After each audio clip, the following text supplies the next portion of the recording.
부산, 울산, 경남이 함께 구상했던 불경 메가시티의 실질적인 출발점이라고 할 수 있는 불경특별연합. 당초 내년 1월 출범 예정이었지만 사실상 무산됐습니다. 대신 세 곳의 지자체장들을 불경 경제동맹을 대안으로 내놨는데요. 그러나 내놓자마자 비판 여론 만만치 않습니다. 동아대학교 국제전문대학원 임석준 교수와 함께 이 사안에 대해서 좀 자세히 짚어보겠습니다. 교수님 어서 오십시오. 네, 반갑습니다. 예. 자, 모든 정책은 불완전하죠. 그러나 맞습니다. 4년 동안 메가시티 저도 너무 많이 얘기를 하다 보니까 우리 시민들 허탈감도 상당할 것 같습니다. 그래서 어쨌거나 이 세 지자체장이 합의한 것이 경제동맹. 그렇죠. 근데 이게 뭐 어떤 개념입니까? 제가 사실은 국제정치 경제라는 과목을 가리키는데요. 거기서 우리가 지역 통합을 얘기할 때 5단계 정도로 이렇게 나눠서 얘기합니다. 예. 가장 낮은 단계는 이제 자유무역 협정이죠. FTA 같은 거죠. 그다음에 두 번째 단계가 관세 동맹이고요. 세 번째 단계가 이제 단일 시장이라 그러는데 거기서 이제 노동까지 이제 포함하는 이런 개념이 되겠고요. 네 번째가 화폐 동맹. 그다음 가장 높은 수준의 이제 통합이 이 정치 통합이라고 이렇게 볼 수 있겠습니다. 예. 거기서 이제 경제 통합이라 그러면 이제 어떻게 보면 첫 번째에서부터 네 번째 단계를 모두 포함하는 이런 넓은 개념입니다. 네. 그래서 그 부울경이 말하는 경제 통합은 사실은 구체적인 컨텐츠가 안 나왔기 때문에 저희가 뭐라고 특정지어서 얘기할 수는 없지만요. 좀 평가를 해보면은 네. 어떻게 보면 좀 일단 긍정적인 말씀을 좀 드린다면은 기능주의적 방식의 이 통합을 취했다 이렇게 말씀드릴 수 있습니다. 무슨 얘기냐면요. 일단은 기능적으로 서로 협력할 수 있는 거를 협력해 나가면서 장기적으로 통합을 모색해보자 이런 예. 시나리오인데요. 유럽연합이 이제 그런 기능주의적 방식을 택했습니다. 그렇군요. 1950년대에 유럽연합이 사실은 유럽 그 석탄, 철강 공동체로 이렇게 출발을 했거든요. 네. 거기서 이제 유럽 경제 공동체가 나왔고 그다음에 원자력 공동체 그러고 나서 1993년에 이제 유럽 연합이라는 게 탄생했듯이 협력하는 걸 중심으로 해서 협력의 범위를 넓혀가면은 결국은 행정 통합까지 갈 수 있지 않느냐. 이게 이제 긍정적인 해석을 할 수 있고요. 그다음에 이제 그 비판적인 해석은 사실은 너무 많기 때문에 지금 가면서 말씀을 드리겠습니다. 알겠습니다. 근데 비판하는 쪽에서 제일 큰 얘기는 이제 법적인 근거가 없다. 그리고 실리적이지 않다라고 얘기를 하고 있습니다. 하나씩 좀 얘기를 해보죠. 사실 이 경제 공동체와 같은 이런 경제 동맹의 형태는 우리나라에서 다른 시도에서도 있어 왔습니다. 그렇죠. 그리고 제대로 되지 않았고요. 그렇기 네. 때문에 이번에 특별연합이라는 것이 다른 시도에 귀감이 될 수 있지 않을까라는 기대도 있었던 것도 사실이고요. 맞습니다. 그렇게 본다면 사실은 연합에서 그 실체가 있었고 법까지 통과를 시켰는데 과거로 후퇴한 거라고 봐야 되지 않겠습니까? 네, 잘 말씀해 주셨습니다. 사실은 그 과거에도 초강력 경제권이 있었죠. 이명박 정부 때도 5+2 초강력 경제권을 했는데 예. 과거하고 이번에 다른 거는 사실은 법적 근거가 마련된 거지 않습니까? 예.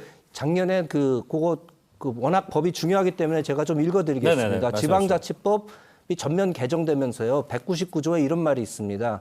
2개 이상의 지방자치단체가 공동으로 특정한 목적을 위하여 권역을 넘어 사무를 처리할 필요가 있을 때는 특별지방자치단체를 설치할 수 있다. 네. 이렇게 굉장히 높은 수준의 그 통합을 가능하게 하는 법적 근거를 마련해줬다는 게 과거하고 굉장히 다른 거죠.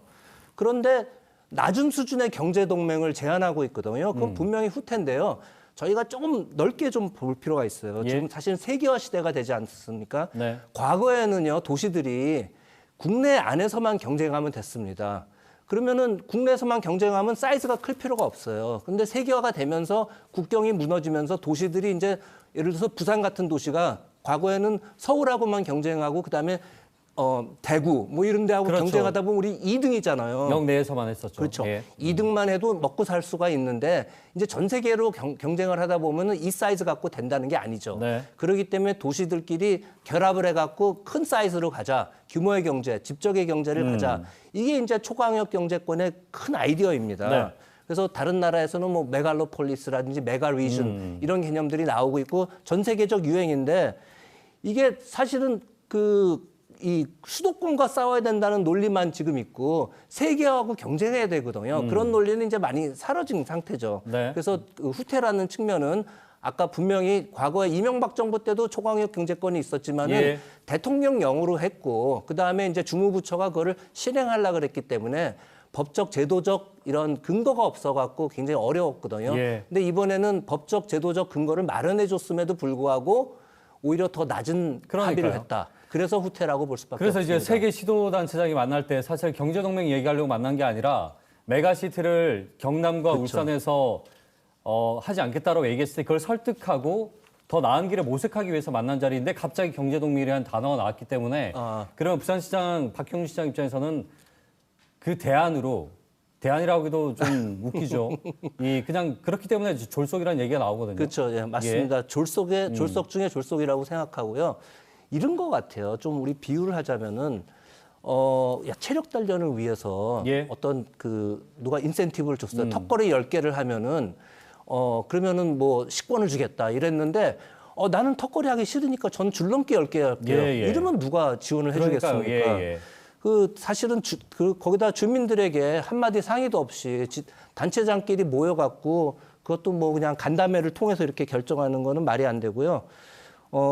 심지어 사실은 박한수 경남지사는 한 발짝 더 나가서 행정통합 얘기를 하지 않았습니까? 예, 예. 4년 후에는 2026년에는 부산과 경남이 행정통합을 이루겠다 이렇게 얘기했어요. 그게 더 어려운 거 아닐까요? 사실? 더 황당하게 어려운 거죠. 행정통합을 예. 통해서 800만 명이 되는 알겠습니다. 도시를 만든다. 예. 이거는 정말로 더 어려운 얘기입니다. 교수님, 그러고요. 그 광역교통망을 비롯해서 이제 35조 원의 예산이 책정이 돼 있었는데 네. 이건 어떻게 됩니까? 다 날아갑니까? 예산 지원에 이제 100조안은 저는 모르겠지만요. 적어도 중앙정부가 지원을 축소하거나 지원을 해주지 않을 근거를 스스로 마련해줬다. 예. 이렇게 평가하고 싶습니다. 지금 우리가 알아야 될 거는요. 부울경 특별연합이 사실은 우리만 진행되고 있는 게 아니거든요. 전국에서 예. 5군데가 이제 진행되고 있지 않습니까? 수도권, 대경권, 충청권, 그다음에 우리가 동남권이고 호남권 이렇게 5개가 진행되고 있는데 우리가 주목을 받은 거는 우리가 제일 처음에 이제 진행되고 오랫동안 이제 논란이 있었고 그렇기 때문에 이제 다른 지자체들도 과연 얼마만큼 권한 이양을 받을 건가, 그 다음에 중앙정부 얼마만큼 지원을 해줄 건가 이런 거에 굉장히 관심이 있었거든요. 근데 이렇게 부산이 앞장서 갖고 지금 정부를 압박을 해야 되는데 알아서 지리별렬해진 이런 상태거든요. 그러니까요.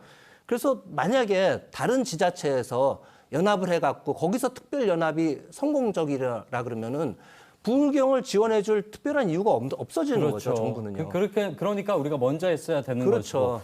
것이고. 요 질문을 좀 드릴게요. 본질은 그 경남도지사와 울산시장이 같이 하지 않겠다는 거 아닙니까? 그렇죠. 왜냐하면 경제동맹으로 할 것 같았으면 네. 이번에 하면 되고 그 사이에 문제점이 있다면 대화와 타협을 통해서 하면 될 일인데 네. 그렇게 보면 그 속내 정치적 셈법에 대한 부분에 의구심이 들 수밖에 없습니다. 한 말씀 마지막으로 좀 전해 주시죠. 일단은 뭐 많은 사람들이 사실 연구원 용역을 통해서 이제 그걸 바꾸지 않았습니까? 그리고 이제 정권이 이제 국힘 쪽으로 넘어갔고 그래서 이 정치적으로는 이제 문재인 정부 지우기 이런 얘기들을 이제 민주당 쪽에서 많이 얘기를 하고 있습니다. 저는 이렇게 봐요. 비유를 한다면요, 정말 소탐 대시를 했다. 우리 루소의 사회계약론 보면요, 사슴 사냥이라는 우화를 해요. 네네. 5명의 굶주리는 사람이 사슴 한 마리를 잡아서 우리 먹자 그래갖고 포위망을 이렇게 만들거든요. 근데 옆에 토끼가 한 마리 딱 지나간다는 거예요. 그래서 이 한 마리는 포위망을 갖다가 해쳐버리고 토끼를 잡으러 감으로써 결국은 이 사슴을 놓쳐갖고 소탐 대시를 했다. 알겠습니다. 이게 경제연합이 아닌가 이렇게 생각합니다. 그럼에도 우리 시민들께 희망을 드려야 되는 부분은 어쨌거나 대화의 장을 위한 그렇죠. 경제동맹이라는 마지막 끈을 버리지 않았다라는 부분. 네. 이걸 어떻게 이제 살려가는지를 지켜봐야 되겠네요. 네, 그렇습니다. 알겠습니다. 교수님 말씀 여기까지 듣겠습니다. 네, 고맙습니다. 감사합니다. 동아대학교 임석준 교수와 함께 얘기 나눠봤습니다.